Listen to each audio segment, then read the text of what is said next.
orang fasik, bertobatlah segera, karena hari penghakiman akan datang segera.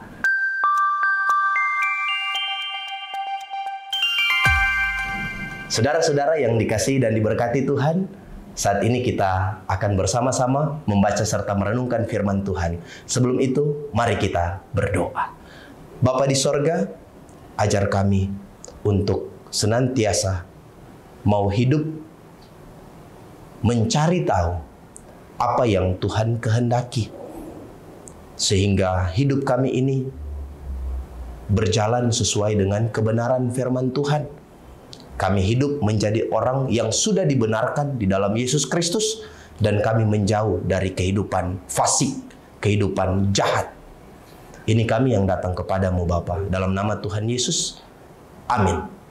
Saudara-saudara yang dikasihi dan diberkati Tuhan, di edisi RHK Kamis 9 Januari 2025, saya ajak kita untuk membaca firman Tuhan dalam Mazmur pasal 1 ayatnya yang ke-6. Mazmur pasal 1 ayatnya yang ke-5. Sebab itu orang fasik tidak akan tahan dalam penghakiman. Begitu pula orang berdosa dalam perkumpulan orang benar. Saudara-saudara yang dikasihi Tuhan, orang fasik harus segera bertobat. Sebab ketika Tuhan Yesus datang kembali, Dia akan datang untuk memberikan penghakiman bagi orang-orang yang belum bertobat, belum percaya. Siapakah orang fasik itu dalam kehidupan kita? Orang fasik sesuai dengan bagian Alkitab yang lain dijelaskan dalam 1 Korintus pasal 6 ayat 9 sampai 11. Ini ciri-ciri orang fasik. Atau tidak tahukah kamu bahwa orang-orang yang tidak adil tidak akan mendapat bagian dalam kerajaan Allah? Janganlah sesat. Orang cabul, penyembah berhala, orang bersinah, banci, orang pemburit, pencuri, orang kikir, pemabuk, pemfitnah, dan penipu tidak akan mendapat bagian dalam kerajaan Allah. Dan beberapa orang di antara kamu demikianlah dahulu, tetapi kamu telah memberi dirimu disucikan, kamu telah dikuduskan, kamu telah dibenarkan dalam nama Tuhan Yesus Kristus dan dalam Roh Allah.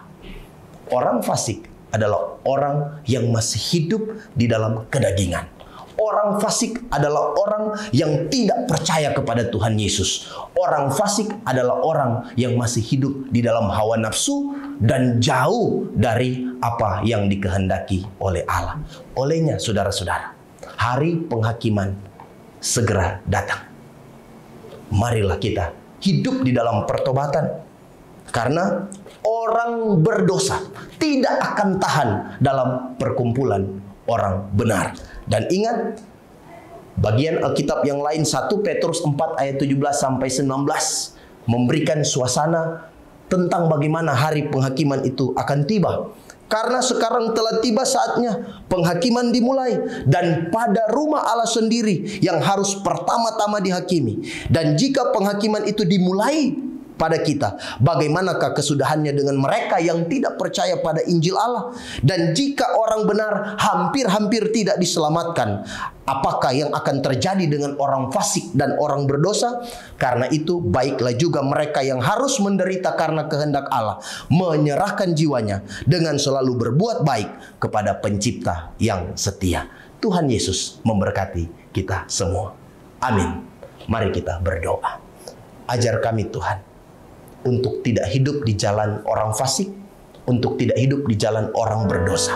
Sebagai orang-orang yang sudah disucikan di dalam Yesus Kristus, sudah dibenarkan di dalam Yesus Kristus, ajar kami untuk hidup sesuai dengan kebenaran firman Tuhan. Di dalam nama Tuhan Yesus kami berdoa. Amin.